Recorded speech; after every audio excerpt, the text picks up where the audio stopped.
الحكم لما شاف الكرة بتاعت المسلوسي مع أكرم توفيق، جت في دماغه يعني فكرة ممششة كده، قال لك إيه دي تنفع بينالتي.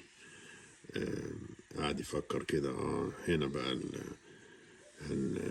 هنعمل، هناخد فرصتنا في ظلم الزمالك. وراح جاري قال لك الفار طبعا، وهو بيكلم الفار بيديهم كلمة السر، بيقول لهم باين الفيلا في الفانيلا حاجة زي كده، يقوموا يقولوا له أيوه. ايوه دي بينالتي.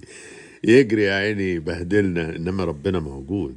ربنا موجود، ربنا ما بيرضاش بالحاجات الواضحه الفاضحه، اللي هي الغش اللي ملوش رجلين، والكذب والزور اللي ملوش رجلين.